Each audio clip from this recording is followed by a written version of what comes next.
que Cristo nos da la libertad. Aquí en María Evangelizadora Radio nos complacemos en presentar Crece en tu Fe, con nuestro hermano Américo Tejada. Cristo nos da el amor. Cuando luché por la paz y la verdad. Saludos en este glorioso día y bendiciones a los radio clientes que escuchan María Evangelizadora Radio. Están sedientos de la palabra de Dios. Les envía un saludo a su hermano Américo Tejada de la parroquia San Simón, está en San José, que está localizada en el Bronx y pertenece a la arquidiócesis de Nueva York. Estamos aquí todos los miércoles de 4 a 5 p.m. y los sábados de 9 a 10 a.m. hora de Nueva York. Si se quieren poner en contacto con su servidor, pueden llamarme al 718-933-5299 o mandarme un mensaje de texto al 917-860-3678. En este segmento de estudios bíblicos titulado Crece en tu Fe, estamos estudiando una obra titulada Jesucristo nuestro Salvador. La Iglesia Católica explica cuál es el proyecto de Dios para el hombre cuando dice: Dios, infinitamente perfecto y bienaventurado en sí mismo, en un designio de pura bondad, ha creado libremente al hombre para hacerle partícipe de su vida bienaventurada. Esta realidad constituye una maravilla del amor de Dios que deberíamos tener siempre ante nuestros ojos y no olvidarla jamás. Sin embargo, parece que este mundo tan secularizado y autosuficiente no espera ni confía alcanzar una vida feliz, plena y eterna. Parece tener miras más cortas y materiales. Conseguir el relativo bienestar que le puede proporcionar la ciencia, la técnica o el progreso humano. Un bienestar siempre temporal y caduco, de tal modo que la figura de Dios y de la vida eterna no está en el horizonte de ellos. Pero la Santa Madre Iglesia Católica nos dice que Jesucristo es el camino que Dios ha elegido para conseguir sus fines y superar todos los obstáculos.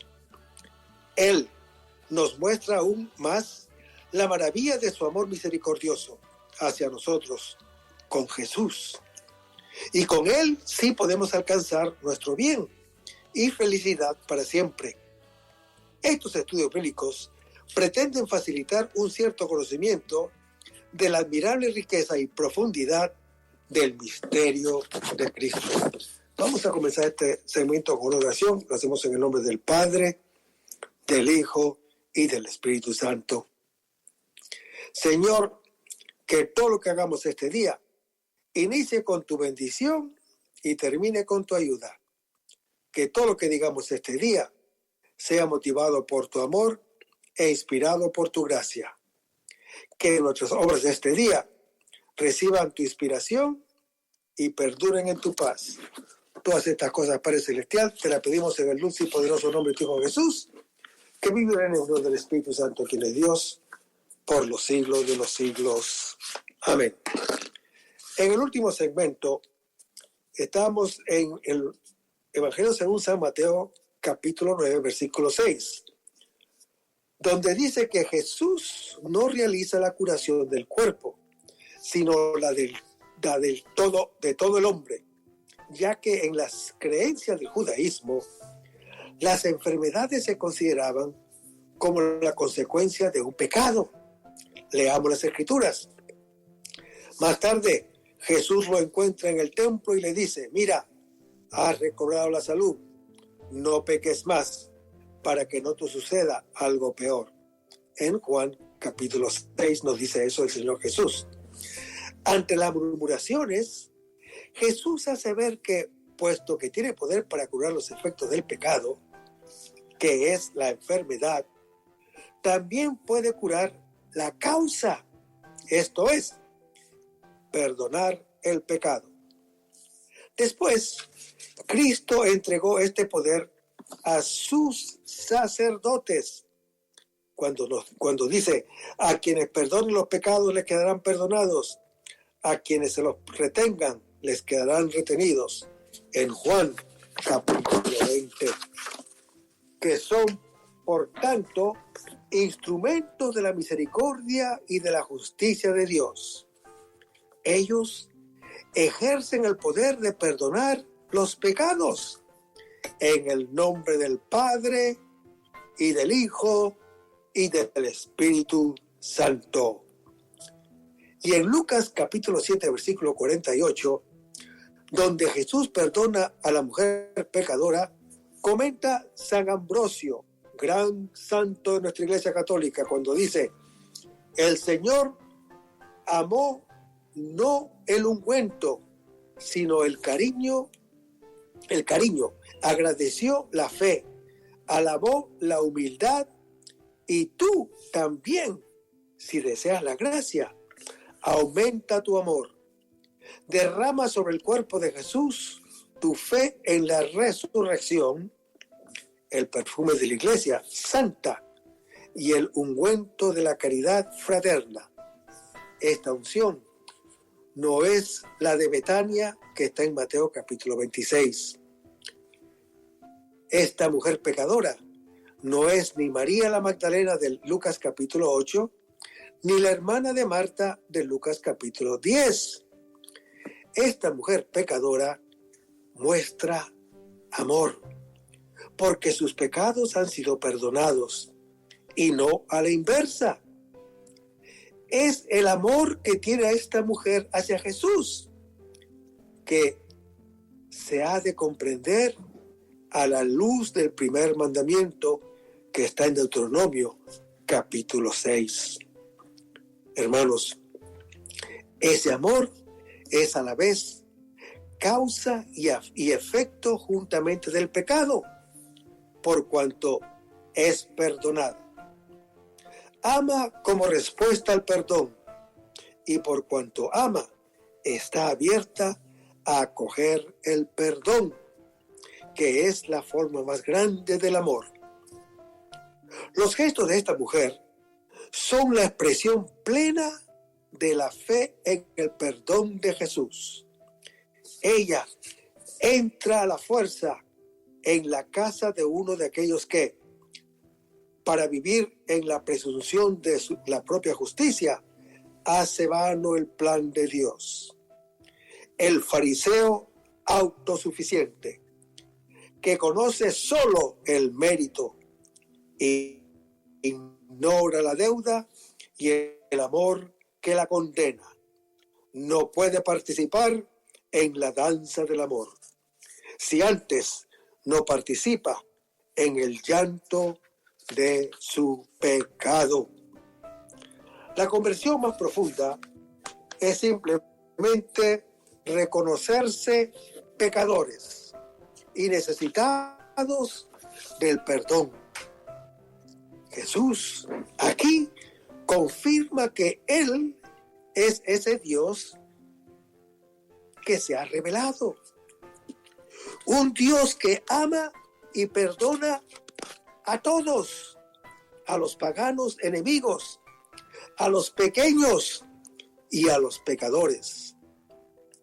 Jesús, considerado por los fariseos como comilón y bebedor, amigo de publicanos y pecadores, no rehúsa sentarse a la mesa, ni siquiera con este tipo de pecadores, que son los justos. El pecado del justo es el único que va directamente contra Dios, que es amor. Es el de comprarse su amor con la moneda sonante de las propias obras buenas. Es una insidia de todas las religiones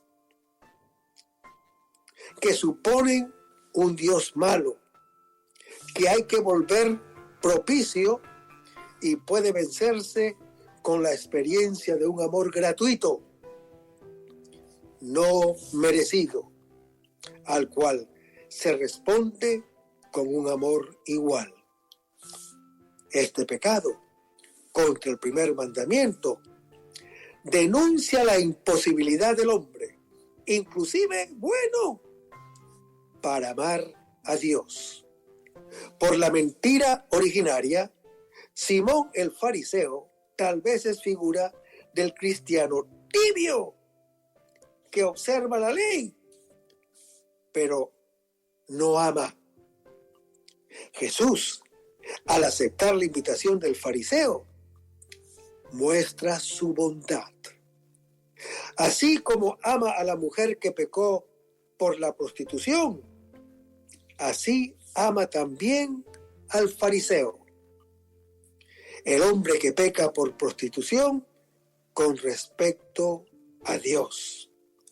Sucede ahora un hecho escandaloso, desconcertante y inconveniente, que el evangelista Lucas introduce en la fórmula de la sorpresa. No dice el nombre de la persona que viene. Su identidad es la de una mujer pecadora pública. Se trata de una prostituta muy conocida. Ella seguramente ya había visto a Jesús o había oído hablar de él, de tal manera que deseaba encontrarse con él. Toda la atención está concentrada sobre ella. Se dan tres actitudes: extrañeza, estupor e indignación en el fariseo, complacencia, alegría y aprobación plena en Jesús. Vemos un temor reverencial, determinación y ternura en ella. La mujer lleva con cuidado un frasco de alabastro de perfume, señal de alegría, señal de abundancia, señal de amor y consagración. Hermanos, esta mujer es la única hasta ahora que hace algo por amor a Jesús y da algo a aquel que hasta ahora siempre lo ha dado todo a todos. Es la primera persona libre, capaz de responder a su amor. Esta mujer se detiene a los pies de aquel que por amor lavó los pies de aquellos a quienes amó hasta el fin, como lo dice Juan capítulo 13. Su amor estalla en llanto y en lluvia de lágrimas sobre sus pies, que luego enjuga con los cabellos sueltos. Continúa luego cubriéndolos sin cesar de besos y revistiéndolos con el perfume. El fariseo opta instintivamente por negar que Jesús sea profeta. Lo que al fariseo le resulta particularmente inconveniente es el contacto físico de esta pecadora con Jesús. Lo toca y él, o sea Jesús, acepta estas señales de amor. El amor es proporcional al don recibido. El que tiene la deuda más grande, como ha recibido un perdón más grande, se siente más amado y por tanto, hermano que me escuchas, más ama. Jesús se dirige a la mujer y confirma lo que ella ya sabe. La palabra está dicha en la casa del fariseo, para que en ella se acoja tanto el pecador de quien se sabe que está perdonado, y el preludio a una profesión de fe en Jesús, que es el mismo poder de Dios. Poder de perdón y misericordia, como está en Mateo, capítulo 9. Hermanos, este hombre que perdona es realmente Hijo del Altísimo.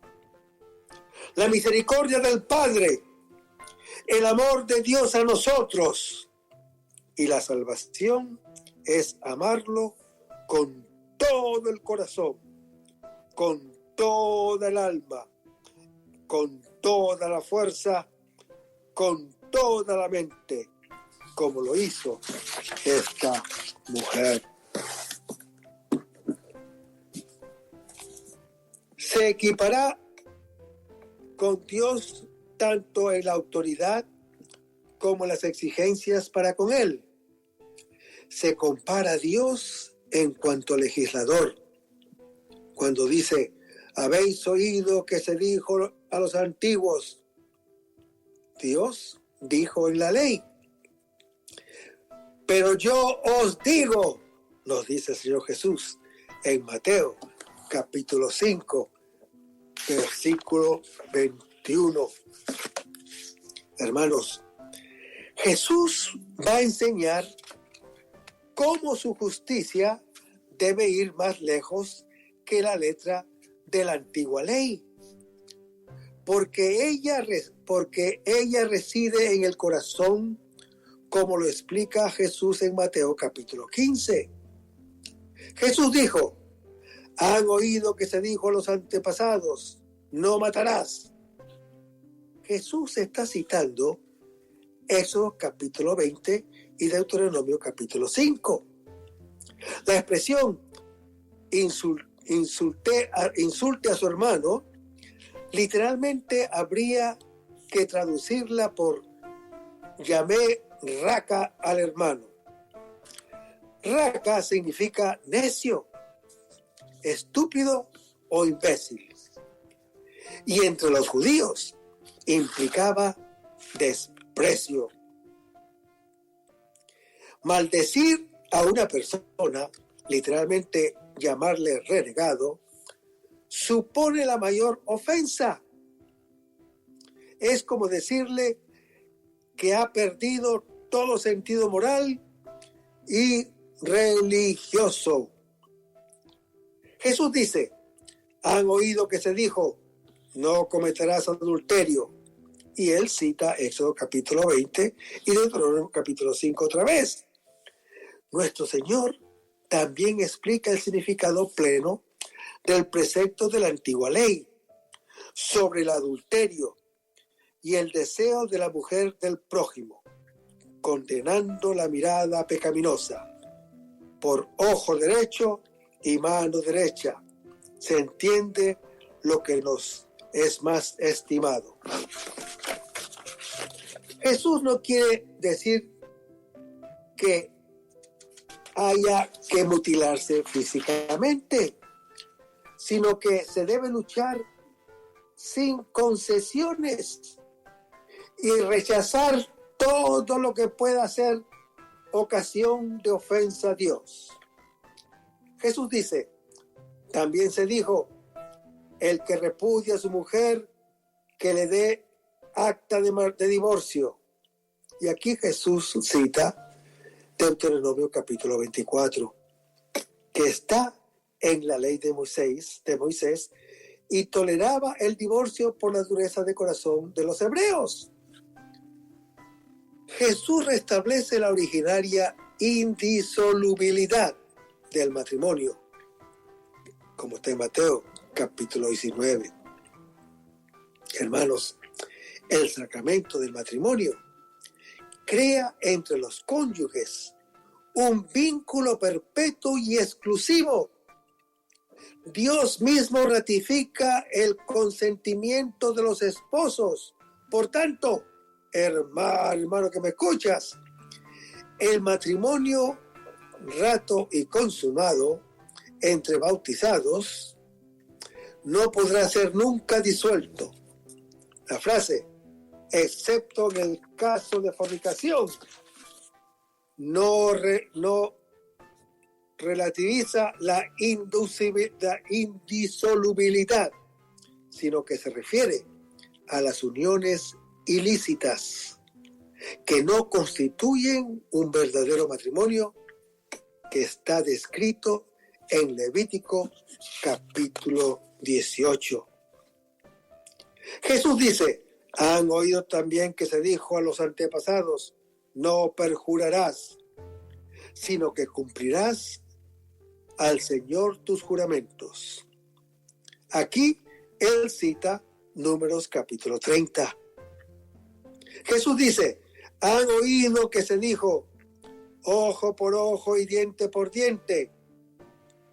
Hermanos, esta es la ley de talión del Antiguo Testamento que está en Éxodo capítulo 21, que limitaba así la venganza al daño producido que habla Génesis capítulo 4. Jesús abre un camino nuevo en el comportamiento ante daños personales. No prohíbe oponerse a los ataques injustos. Leamos las Escrituras. Apenas dijo esto, uno de los guardias que allí estaba dio una bofetada a Jesús diciendo, ¿así contestas al sumo sacerdote? Jesús le respondió, si he hablado mal, declara lo que está mal. Pero si he hablado bien, ¿por qué me pegas? Y él lo dice esto en Juan capítulo 18. Jesús dice, ustedes pues sean perfectos como es perfecto su Padre Celestial. Este versículo es un eco sin duda de la exhortación de Levítico capítulo 11, donde dice, sean santos, pues yo soy santo. El Señor Jesús lleva la ley a su plenitud y señala la llamada universal a la santidad, no como una sugerencia o una posibilidad, sino como un mandato. Tienes obligación de santificarte tú también.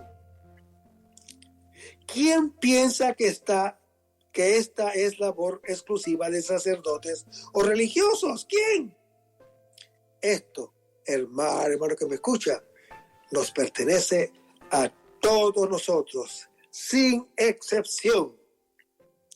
Dijo el Señor Jesús, sed perfectos como mi Padre Celestial es perfecto.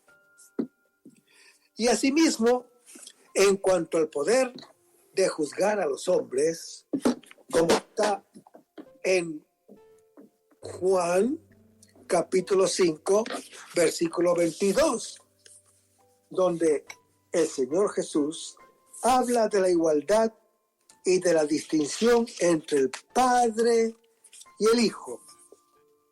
Los dos son iguales, pues los dos poseen en su totalidad la única naturaleza divina. Todo el poder del Hijo es el poder del Padre. Las obras del Hijo son las obras del Padre. Al mismo tiempo, son distintos, pues son personas distintas. El Padre es quien envía al Hijo al realizar obras que son propias de Dios.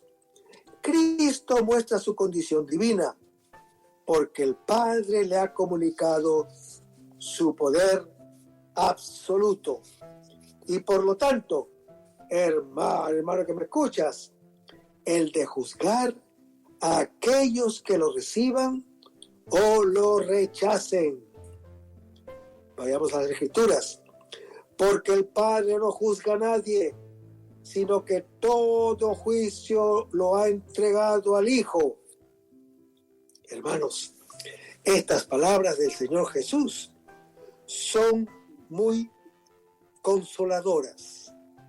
Cierto que de todas nuestras culpas, hemos de rendir estrecha cuenta al eterno juez. Pero, ¿y quién será este nuestro juez? ¿Quién es el juez que nos ha de condenar? El mismo Salvador, que, para no condenarnos a la muerte eterna, quiso condenarse a sí mismo y, en consecuencia, murió, y contento con ello, y no contento con ello, ahora en el cielo prosigue cerca del Padre, siendo mediador de nuestra salvación, el pleno derecho de juzgar definitivamente las obras y los corazones de los hombres. Pertenecen a Cristo como Redentor del mundo. Adquirió este derecho por su cruz. El Padre también ha entregado todo juicio al Hijo. Pues bien, el Hijo no ha venido para juzgar, sino para salvar, según Juan capítulo 3, y para dar la vida que hay en Él. Es por el rechazo de la gracia en esta vida, por lo que cada uno se juzga ya a sí mismo, como está en Juan capítulo 12. Es retribuido según sus obras, como está en 1 Corintios capítulo 3. Y puede incluso condenarse eternamente al rechazar el espíritu de amor, como está en Hebreos capítulo 6. Hermanos, el poder de juzgar es también la expresión del supremo poder judiciario. El Padre ha comunicado al Hijo todo su poder de juzgar. La salvación, que significa el paso de una vida muerta separada del Padre a la vida plena del Hijo de Dios, consiste en honrar y escuchar a este Hijo. Este juicio tiene lugar ahora mismo y supone el tomar posición frente a la voz de Jesús, que alcanza a todos. Después de hablar del hacer de Dios, se habla ahora del juzgar. Tanto su juicio como su acción proceden de su amor. De ordinario, nos imaginamos un Dios juez, pero lo queremos cómplice. Él, en cambio, nos sana de nuestro mal, porque es Padre y nos ama como ama a su Hijo único que nos ha dado. El juicio del Padre condena el mal, no a quien lo comete. El juicio es confiado al Hijo, pues la salvación consiste en aceptar o rechazar al Hijo. Lo que no depende ciertamente de Dios, que nos ama a todos, sino de nuestra libertad, porque el amor no puede ser más que una experiencia de libertad. Decir sí o no a su amor nos corresponde a nosotros. El Padre no juzga a nadie y el Hijo hace lo que ve hacer al Padre. Por eso no juzga a nadie, ni siquiera a quienes proyectan matarlo. ¿En qué sentido tiene el poder de juzgar? En primer lugar, su juicio revela el del Padre. Obra como Él. En segundo lugar, el juicio de salvación o de perdición para nosotros tiene lugar cuando lo aceptamos o rechazamos a Él. El juicio que mira a nuestro ser de hijos concierne al Hijo por ser hijo del hombre. Con esta expresión, Jesús alude al profeta Daniel en su capítulo 7, en donde dice: el Hijo del Hombre es un hombre que posee las mismas prerrogativas de Dios. Gracias justamente a su humanidad, el Hijo puede llevar a cabo el juicio de Dios sobre los hombres. El Hijo, como es juez del presente, lo es también del pasado y del futuro. Todo hombre oirá su voz, que abrirá los sepulcros. Entonces todos conocerán quién es el Señor, como está en Ezequiel, capítulo 37. Entonces será también vencida la muerte corporal, y el sepulcro devolverá su presa. Sin la esperanza de una victoria sobre la muerte, nuestra existencia sería un contrasentido, un túnel sin salida. El Hijo es el centro de la historia, juez de la humanidad. La palabra que creó en el principio, al final lo recreará todo de la misma forma que llamó de la nada a todo existente. Así, ahora lo reclamará de la muerte, y ese poder de juzgar exige fe en su persona, igual que la fe en Dios, como está en Juan capítulo 14, versículo 1. Hermanos, aquí Jesús abre el diálogo con una palabra tranquilizadora para los discípulos, cuando dice: no se turbe su corazón. Jesús se había turbado al sentir la inminencia de su hora en Juan capítulo 12. Los discípulos se turbarán al ver que Jesús va a morir en Juan capítulo 16. Pero ahora, cuando Jesús les pide que su corazón no se turbe, no se refiere tanto al sentimiento natural, cuanto a una turbación profunda que en el campo de la fe pudieran sufrir.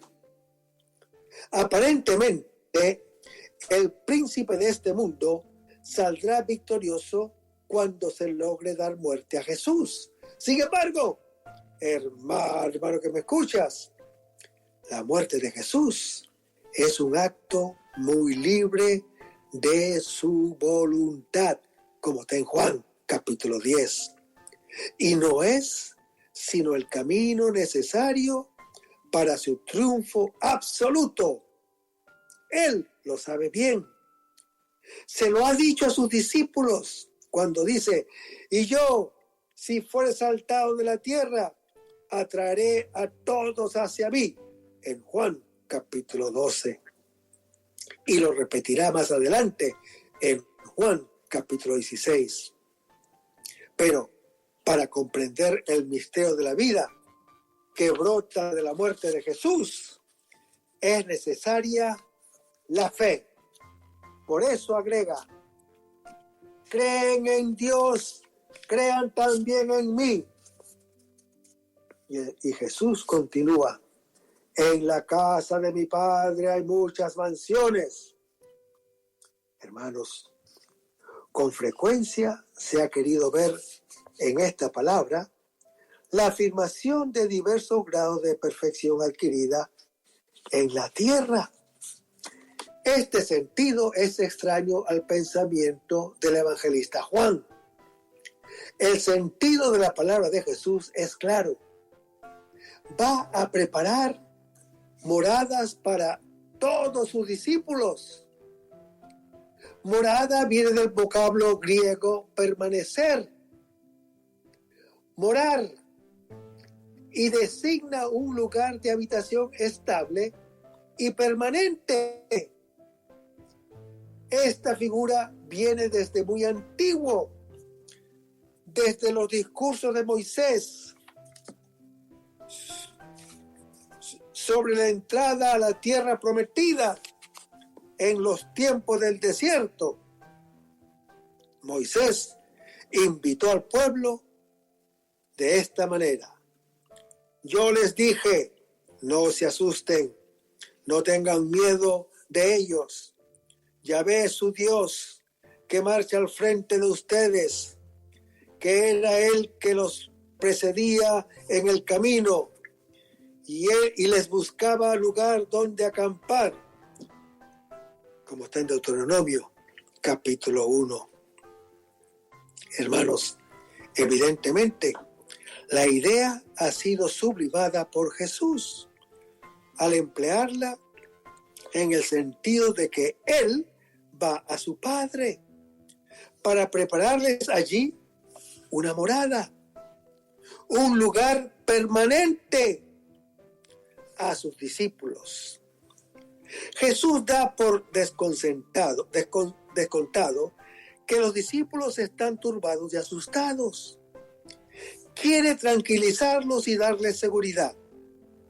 Así lo hizo también Moisés antes de morir con el pueblo de Israel al que había liberado de la esclavitud, como está en Deuteronomio, capítulo 31. El mismo Jesús experimentó turbación ante la tumba de su amigo Lázaro en Juan capítulo 11, así como también ante la propia muerte en Juan capítulo 12 y la traición de Judas en Juan capítulo 13. La turbación es tiempo de prueba, ocasión de crecimiento en la fe, pero también tentación de caída en la desconfianza. La fe es el más potente ansiolítico, así como la desconfianza es el más potente generador de ansiedad. Jesús coloca en el camino plano la fe en Dios y la fe en Él. El que cree en Él, cree en aquel que lo ha enviado, como está en Juan capítulo 12. Él y el Padre son una sola cosa, como está en Juan capítulo 17. La fe en Jesús, confiable por sus obras y sus palabras, es el antídoto para la turbación y la desorientación, que es su consecuencia. Creer en Jesús es algo que desbloquea del miedo y libera nuestra realidad como hijos y hermanos. Jesús nos pide que nos fiemos de Él mientras está cumpliendo y explicando las cosas que más nos turben. Su vida de este mundo. Jesús exige un amor por encima de todo, más que al Padre o que a la Madre natural, nuestro Padre natural, por supuesto, como está en Mateo capítulo 10. La aceptación de Jesús es requisito para la salvación. Incluso pide que se entregue la vida por Él para salvarse, como está en Juan capítulo 17. Hermanos, capítulo 17, versículo 33. Este pasaje comienza y termina respectivamente con las preguntas ¿cuándo y dónde vendrá el reino? Es decir, ¿cuál es su tiempo y su lugar? Jesús responderá diciendo ¿cómo viene el reino? O más bien, ¿quién es el rey? Así nos da los criterios para leer la historia actual en términos de fe, mientras el grande Apocalipsis de Lucas capítulo 21, que es común a los evangelios sinópticos, tiene un color más cósmico. Este tiene un carácter más individual. habla del sentido de mi vida y de la presencia del reino en mi decisión por el Señor Jesús. Se trata de un discurso escatológico o de última palabra. En efecto, hermano que me escuchas, es la última palabra que se ha reservado a aquel que dijo también la primera. En ella manifiesta a dónde va a parar toda la historia del hombre y del universo y revela el sentido del tiempo presente a partir de su punto de llegada. Aunque Él es fuerte, aquel que recoge como un dique las aguas del mar, como usted en el Salmo 33, no ha perdido el control de la historia humana. Más aún, hermano que me escuchas, se sirve de todo para que al final se cumpla lo que su mano y su corazón han predeterminado que sucederá, como está en Hechos capítulo 4. Y todo esto para el bien del hombre, como está en Romanos capítulo 8. Al final de todo esto, o al final de todo, no es el triunfo de la muerte, sino el de la vida. Es el reino de Dios. Este reino ya está presente en medio de nosotros, bajo el signo de la cruz. Por eso, parece que el mal es el vencedor, pero en realidad es la astucia del bien que vence perdiendo. Al principio los fariseos se preguntan ¿cuándo? Y al final los discípulos preguntan ¿dónde? ¿Dónde está el reino? Y Jesús responde a los primeros ahora, pero de una manera oculta, y a los segundos donde quiera, de una manera manifiesta. El reino no se sitúa en un lugar ni en un tiempo puntuales. En cambio, abarca cada momento y cada lugar.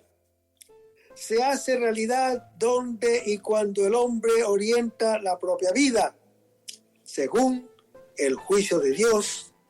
La humanidad, que lo sepa o no, que lo quiera o no, está en camino hacia el día del Hijo del Hombre. Él se revelará al final, cuando toda la historia descubra el sentido que existe sin Él. El vacío de su ausencia llevará a todos a desearlo. Los fariseos tienen una expectativa precisa del reino de Dios. Lo piensan en términos de poder y de gloria.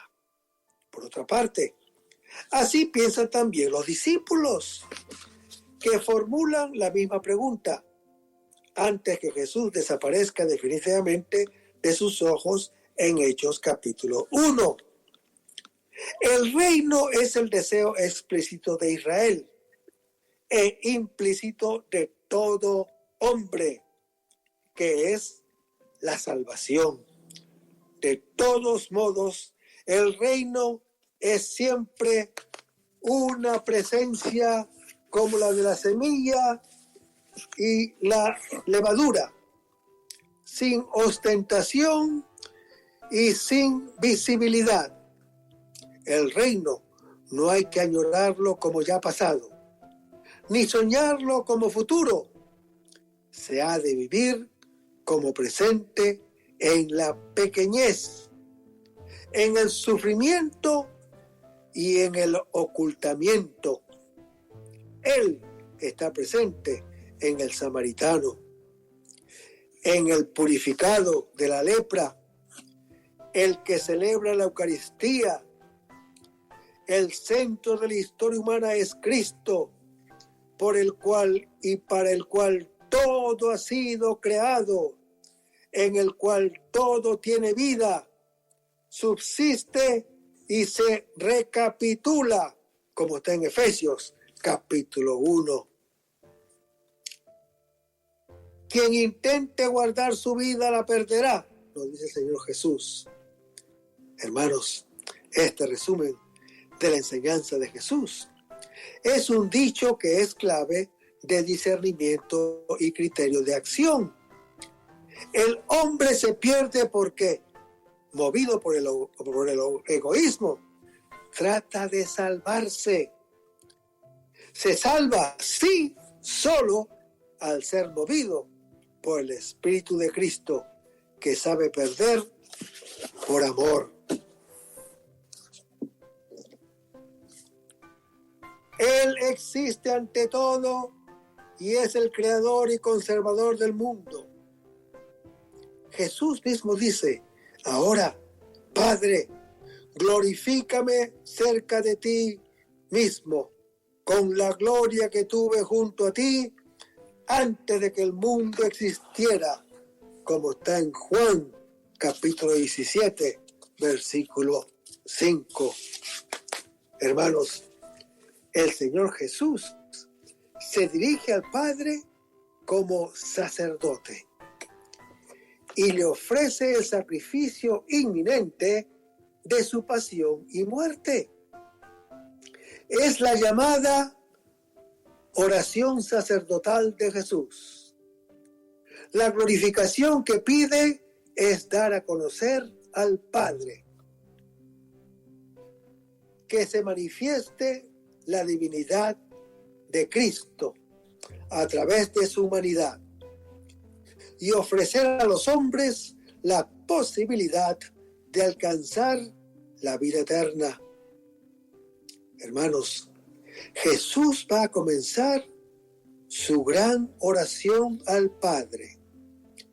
Levanta sus ojos al cielo. Es el mismo gesto y la misma actitud de cuanto oró antes de resucitar a Lázaro en Juan capítulo 11. Y como allí inaugura su oración con la exclamación: Padre. Esta mención del Padre hace de esta plegaria la oración por excelencia del Hijo. Ha llegado la hora. Aquí, el uso del tiempo perfecto enfatiza la actualidad del momento. Es la hora de la glorificación que abarca un cierto lapso de tiempo y comprende tanto su exaltación por la cruz, como está en Juan capítulo 12, como su regreso al Padre por su resurrección y ascensión, como está en Juan capítulo 20. Cuando dice Jesús: glorifica a tu Hijo para que el Hijo te glorifique. Hermanos, la plegaria de Jesús mira ante todo la glorificación del Padre. Pero para que el Padre pueda ser verdaderamente glorificado, es necesario que Jesús reciba su glorificación. Con esto, no es que Jesús busque su propia gloria, como está en Juan capítulo 7, sino que la gloria de Jesús coincide con la gloria del Padre. Y es para la gloria del Padre, como está en Juan capítulo 13. La manera como el Padre va a ser glorificado es mediante la comunicación de vida eterna que el Hijo haga a todos los que el Padre le ha dado. Pues, en virtud de esa vida, nacerán muchos hijos de Dios que le adoren y amen como a Padre, como está descrito en Juan capítulo 1.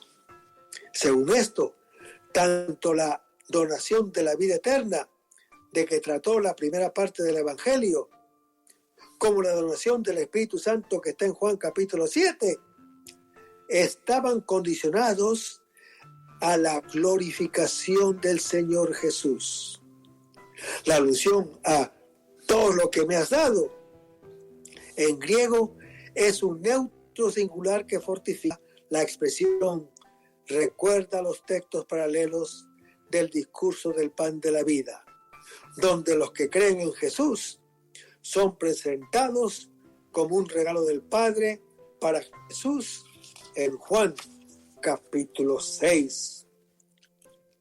Y Jesús podrá dar vida eterna porque el Padre le ha otorgado poder sobre toda carne, esto es, sobre todos los hombres. Este poder universal evoca la potestad absoluta sobre cielos y tierras que, según el Evangelio de Mateo, le fue dada a Jesús con su resurrección en Mateo capítulo 28. Hay que notar que el Jesús del Evangelio de Juan posee atributos divinos desde su vida terrestre y se comprende. Dios no es sino el verbo de Dios que, existiendo desde siempre, se ha hecho carne, como dice Juan capítulo 1. Cuando la conversión de los samaritanos, Jesús había dicho a sus discípulos: mi alimento es hacer la voluntad del que me envió y llevar a término su obra, en Juan capítulo 4. Ahora, la obra encomendada se acerca a su fin y va a concluir en el momento en que Jesús, viendo que todo esté terminado, entrega el Espíritu Santo en Juan capítulo 19. Jesús, pues, viendo realizada su misión, pide al Padre que lo glorifique en él, con la gloria que tenía en él antes de que existiese en el mundo. Frase importante y muy profunda que revela la preexistencia eterna de Jesús. Hermanos, una vez más se nos ha acabado el tiempo. Vamos a terminar este segmento con una oración. Lo hacemos en el nombre del Padre, del Hijo y del Espíritu Santo. Señor Jesús, ayúdanos a conservar el fervor espiritual, la dulce y confortadora alegría de evangelizar, incluso cuando hay que sembrar entre lágrimas, como Juan el Bautista, como lo hicieron los apóstoles Pedro y Pablo y los otros apóstoles. Y también esa gran multitud de evangelizadores que se han sucedido a lo largo de la historia de la Iglesia Católica, con un ímpetu interior que nada ni nadie sea capaz de extinguir. Señor Jesús, que esta sea la mayor alegría de nuestras vidas entregadas al Evangelio. Y ojalá que el mundo actual pueda así recibir la buena nueva de tu Evangelio, porque tenemos la tarea de anunciar el reino de Dios y de implantar tu iglesia en este mundo que todavía no te conoce. Todas estas cosas, Padre Celestial, te las pedimos en el dulce nombre de tu Hijo Jesús, que vive en la unión del Espíritu Santo, quien es Dios, por los siglos de los siglos. Amén. Hasta el próximo segmento. Que el Señor los bendiga.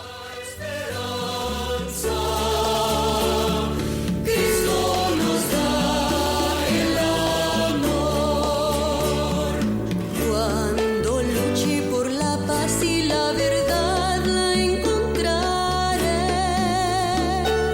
Cuando cargue con la cruz de los demás me salvaré. Dame, Señor, tu palabra.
María Evangelizadora Radio, una emisora 100% católica y llega a ti como un pedacito de cielo en tu hogar.